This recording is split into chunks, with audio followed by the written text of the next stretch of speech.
Hola motoristas, JT here again of Motor, and papunta tayo ngayon ulit ng Caliraya Lake for the test ride of this Yamaha scooter, the Mio Fazio.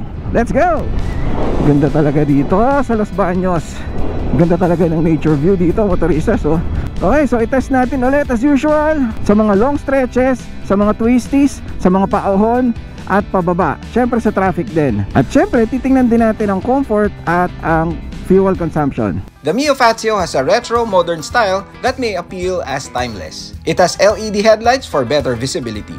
It weighs approximately 95 kilograms with a seat height of 750 millimeters, kaya madaling i-maneuver. With a height of 5'6", I can easily reach the ground, though hindi naman flat foot. Sa engine naman at performance, it is powered by a fuel-efficient 125cc Blue Core engine with 8.3 horsepower at 6,500 RPM and delivers 9.9 Nm of torque at 5,000 RPM. Meron din itong hybrid power assist system for an extra boost during acceleration. Perfect for carrying heavier loads, climbing hills, or a quick overtake. Isa ito actually sa mga unique features niya, at ramdam ko ang benefits nito while I was riding it. It also has digital LCD display that shows speed, fuel, and other key indicators. Meron din itong gulay board na tinatawag. Perfect for palengke errands and more space for wet pasalubong. U-box or under seat storage is 17.8 liters at kasya siguro ang half face dito. Hindi ko lang mapagkasya to, hindi ko alam kung dahil sa spoiler, disc brake ang harap at drum brake sa likod with tubeless tires on both. Sa Top Speed Fanatics, nakuha ko ang 94 kph sa weight na 83 kilograms, considering the displacement at braking period pa. Besides, mas importante ang arangkada most of the time. Fuel tank capacity is 5.1 liters na relatively spacious sa segment na to. So dito tayo ngayon sa Bael, Laguna, and papunta nga tayo ng Lumban. Actually, 3 bayan yung nasasakupan ng Caliraya Lake. So Cavinti, Lumban, and Kalayaan. Tingnan natin itong start and stop system, kung gaano katagal. Tigil, 1, 2 seconds. Uy, nice. So again, pag mag-andar na tayo, twist mo lang to, start na siya, and diretso andar. Wow. So yun yung kakambal natin, oh. Sana naman hindi tayo magkita, no? Mukhang inaabangan na tayo yung kakambal nating ulan, no? So nagamit ko na siya for several kilometers already, no? Mostly sa mga errands natin to ginamit, motoristas, no? So kadalasan mababagal talaga yung takbo para masubukan talaga natin siya in different scenarios, and hindi ko to tinipid. Shoutout pala sa Yamaha Motor Philippines, salamat po sa pagpapahiram nitong test unit natin na Mio Fazio. So sa ilang kilometro na ginamit natin to sa mga errands ka natin, hindi natin to binibig. Talagang piga ng piga. Mamaya sabihin ko sa inyo kung bakit. And based nga dun sa several kilometers na yun, actually nagustuhan ko yung takbo niya. Yes, dahil na rin siguro sa electric assistance, no? Kasi nga hybrid to. Iba yung bigay ng power niya, no? Very torquey. So malakas siyang umarangkada, in short. Perfect yan sa mga lalo na ganito smaller displacement, 125cc.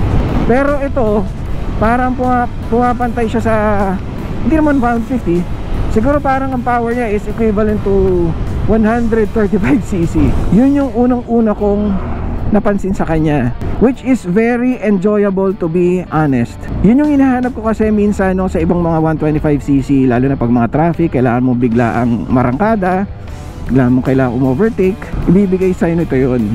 Kaya very enjoyable yung riding niya, super fun to ride basically. Well, secondly, very obvious, the style niya is a retro scooter, retro modern. So very stylish siya. As usual, kapag nagte-test ride tayo, meron tayong destination, di ba? Hindi lang basta pagbumotor. Meron tayong touring destination. And sinabi ko nga sa inyo, sa Caliraya, pero ibang restaurant naman. So tingnan natin, no? Makakain nating ubusin yung mga restaurant to, no? Masubukan. Along the way lang, pero bago ka makarating ng lake. So yun ang susubukan natin, and mukhang maganda yung view doon. So gusto mo sana ng slightly smaller bike, ng very compact bike, so maliliit, magaan, fuel efficient, syempre hindi ganun ka-powerful yung engine. So minsan nabibitin tayo. Kaya natuwa ako kasi parang hindi mo na kailangan ng compromise na yun. Stylish, lightweight, fuel efficient, very nimble, tapos may power pa. So excited ako sa package na to. Mamaya tingnan natin sa mga twisties at saka sa mga paahon.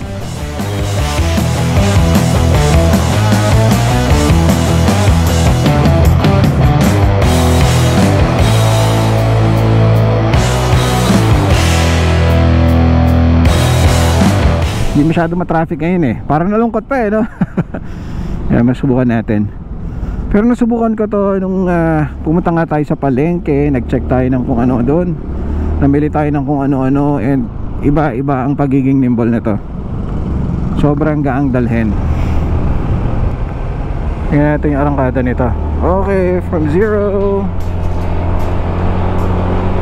So, todo piga tayo ngayon.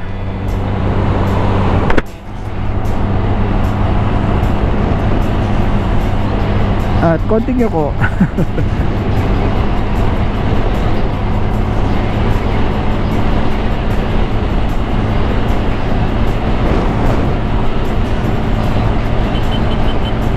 Okay, delix na delix. Okay, so tingin ko makakain naman ito mag 90 pataas, no? 90-95.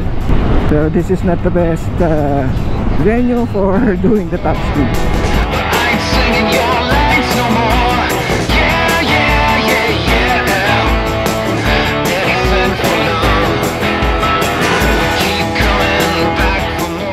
If I may add pala, no, napaka smooth din ng acceleration niya. So swabing swabe. Ito na yung hinahanap natin na traffic.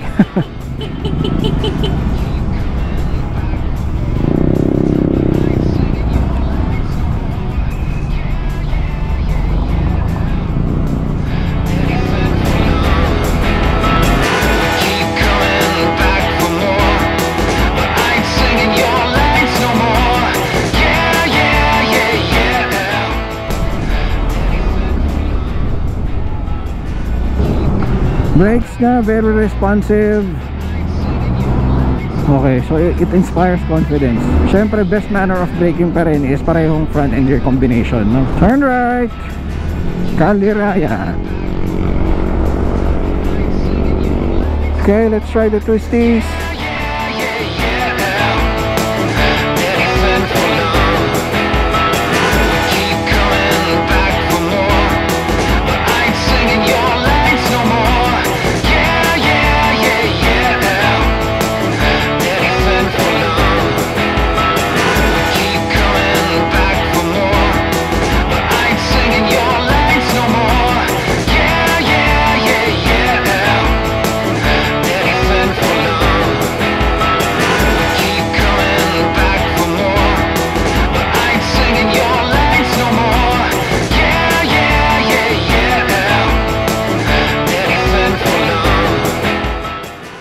Patarik na to ng patarik, and so far as expected, kayang-kaya.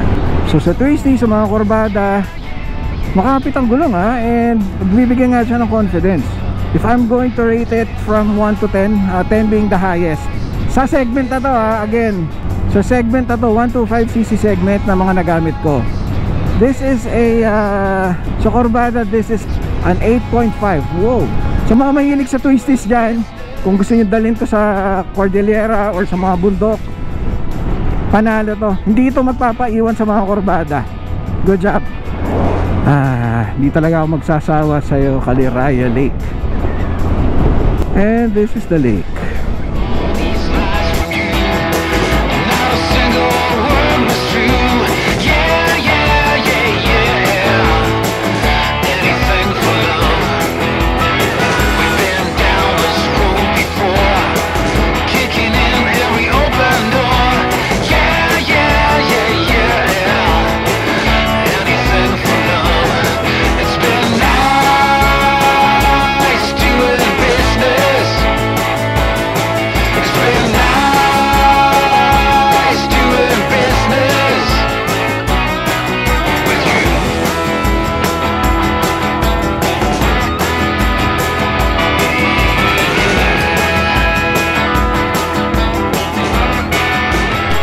Alright, so kakatapos na natin mag-shoot ng pabalik-balik, no?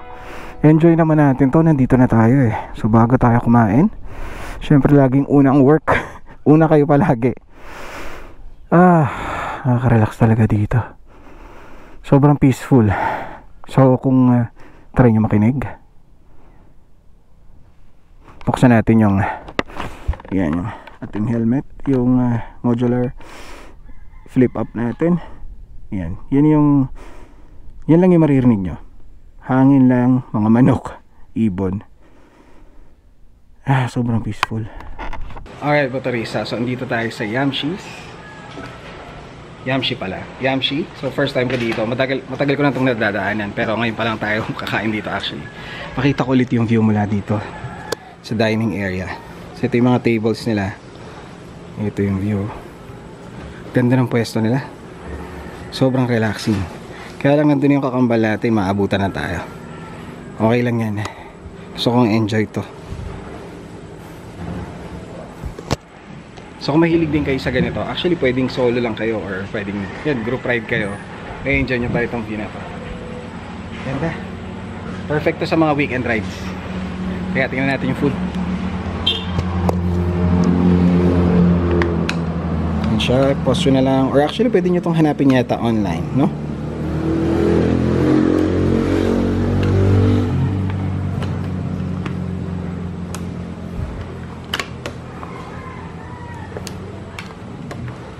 Okay, order tayo. Siyempre dahil sa kulo lang tayo, ano tawag doon? Set meal. Naabutan na tayo ng kakambal natin, maambo na. Anyway, so in order natin is pork sisig, best seller daw kasi nila. At saka nag-lemonade tayo, blue lemonade. And ito na, thank you. Thank you, sir. So pork sisig. So this is 230 and this is 75. Ito yung mga paborito natin. So kain ka dyan with that.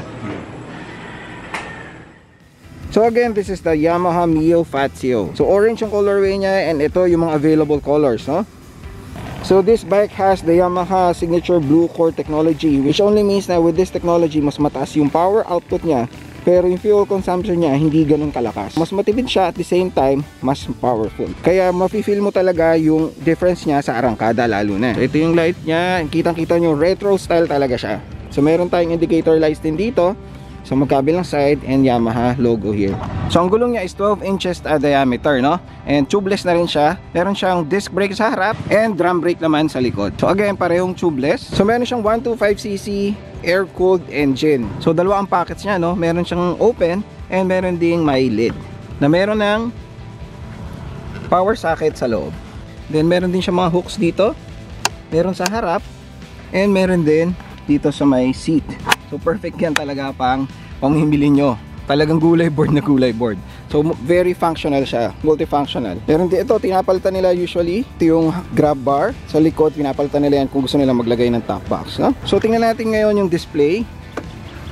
Yan. So very straightforward. So ito ang speedometer. We have a trip. Ito yung fuel gauge natin. Ito yung trip meter natin. So ito yung button mo para mag-toggle ng mga information. First is yan yung time, and then yung battery voltage, and then yung odometer, total odometer, and yung trip meter. Isang trip lang siya, so walang trip 2. So 28.4 na, no? Simula na nagpa full tank tayo. That's it. Very straightforward. Ito yung high beam, tsaka high beam, low beam. Merong turn signals na ganyan yung lumalabas sa kanya, so hindi left or right. Basta magbiblink lang siya kapag merong naka-on yung turn signal. Busina natin. So meron din siyang start and stop system. So basically kapag halimbawa ma-traffic tapos tumigil ka for a short period of time, masasense niya yun and mamamatay automatically yung makina niya. Pero hindi mo na kailangang i-start ulit para mag-go siya. I-twist mo na lang yung throttle, arangkada na siya. Overall, I was impressed with this cute beast. Maporma siya lalo na if you dig a retro scooter with a touch of modern tech. Malakas ang arangkada due to the hybrid power assist system, pero matipid pa din. Fuel efficient din ito dahil walwal mode ako palagi at nag 46 kilometers per liter pa ang fuel consumption. Sa SRP na 92,900 pesos, I think this is a very good package. It's not the lowest price scooter in the market, but you can see the advantages it has over the competition. Thank you again for watching and comment below kung anong motor ang gusto niyo subukan natin next time. Once again, this is JT of Motor. Adios motoristas!